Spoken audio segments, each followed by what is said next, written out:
السلام علیکم ورحمۃ اللہ وبرکاتہ۔ تمام ناظرین کے لیے پھر برکت رمضان کا دوسرا سبق احترام رمضان کے نام سے لے کر کے آپ حضرات کے درمیان حاضر ہوئے ہیں۔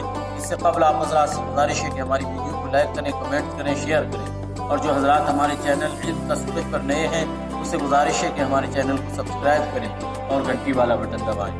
دیکھیے حضرات گرامی، آج کا موضوع ہے رمضان کا احترام۔ رمضان المبارک ایسا مقدس مہینہ ہے کہ جس کے احترام کی وجہ سے اللہ تبارک و تعالیٰ نے شیاطین کو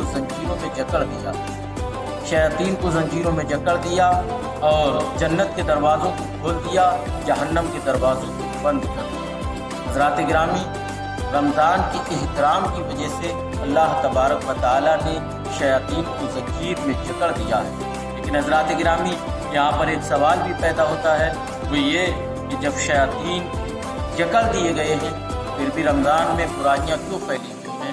رمضان میں برائیاں کیوں ہو رہی ہیں؟ رمضان میں کبیرہ گناہ کیوں سرزد ہو رہے ہیں؟ تو حضرات گرامی، اس کے تعلق سے میں کہنا چاہوں گا کہ رمضان میں شیاطین جکڑ دیے جاتے ہیں، یہ حدیث پاک کا فرمان ہے، سرکار رسالت صلی اللہ تعالیٰ علیہ وسلم کا اعلان ہے۔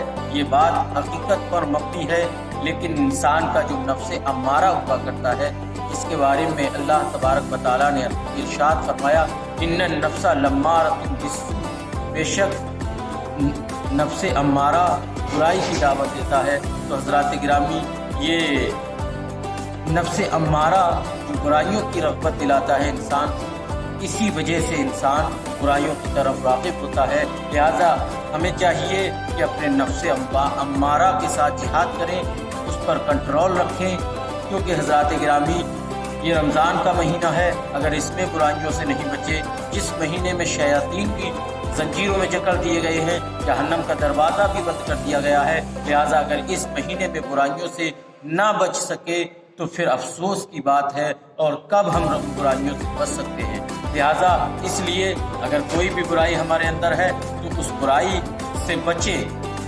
زناکاری سے بچیں، شراب خوری سے بچیں، جوا بازی سے بچیں، جھوٹ سے بچیں، چغلی سے بچیں، غیبت سے بچیں، تمام تر برائیوں سے بچیں۔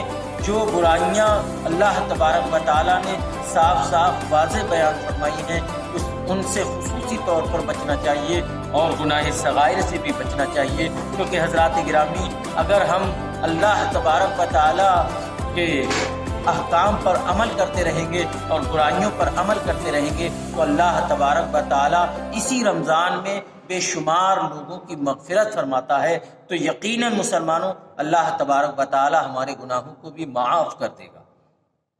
رمضان کا احترام کرو، دن میں کھانے پینے سے بچو، تمام تر برائیوں سے بچو، تمام تر فسادات سے بچو، تمام تر فاحشات سے بچو۔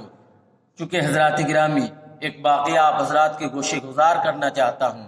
حضرات گرامی، ایک مجوسی تھا جو مسلمانوں کے بازار سے اپنے بیٹے کے ساتھ گزر رہا تھا۔ اسی اسنا میں اس کے بیٹے نے کوئی چیز بازار سے خریدی اور خریدنے کے بعد وہ کھانے لگا۔ لہٰذا جب اس نے دیکھا تو اس نے اس بیٹے کے اپنے ایک چاٹا رسید کیا اور کہا کہ تم رمضان کی توہین کر رہے ہو، مسلمانوں کا بازار ہے اور تمہیں یہ معلوم نہیں کہ یہ رمضان المبارک کا مقدس مہینہ چل رہا ہے، لہٰذا اس کے احترام کی وجہ سے تمہیں یہ کھلے عام نہیں کھانا چاہیے۔ بیٹے نے کہا، اے والد، آپ بھی تو رمضان میں کھاتے ہیں، میں کھاتا ہوں تو کیا ہوا، آپ نے میرے ایک چاٹا رسید کیا ہے۔ والد نے کہا کہ میں کھاتا ہوں تو چھپ کر کے کھاتا ہوں، یہ رمضان کا مہینہ ہے، یہ مسلمانوں کی توہین و تذلیل ہوگی، یہ رمضان کی توہین و تذلیل ہوگی، لہٰذا اس لیے کھلے عام بازار میں تمہیں نہیں کھانا چاہیے۔ لہٰذا اس باپ نے رمضان کے احترام کی وجہ سے اپنے بچے کو یہ نصیحت کی، لہٰذا کچھ دنوں کے بعد اس کا انتقال ہو جاتا ہے۔ اس کے بعد میں کسی نے خواب میں دیکھا وہ شخص جنت کی سیر کر رہا ہے، وہ شخص جنت میں ٹہل رہا ہے۔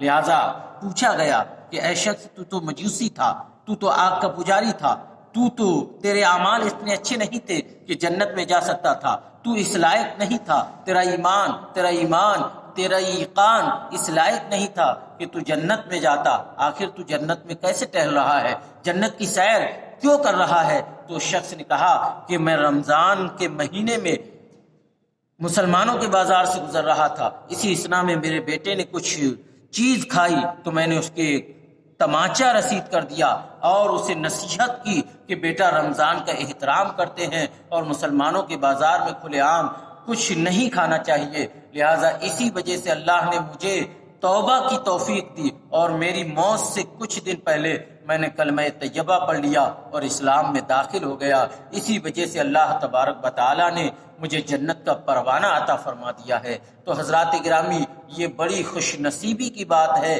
کہ جب ایک مجوسی رمضان کا احترام کرے تو اللہ تبارک و تعالیٰ اس کو رمضان کے احترام کی وجہ سے جنت عطا فرما دے۔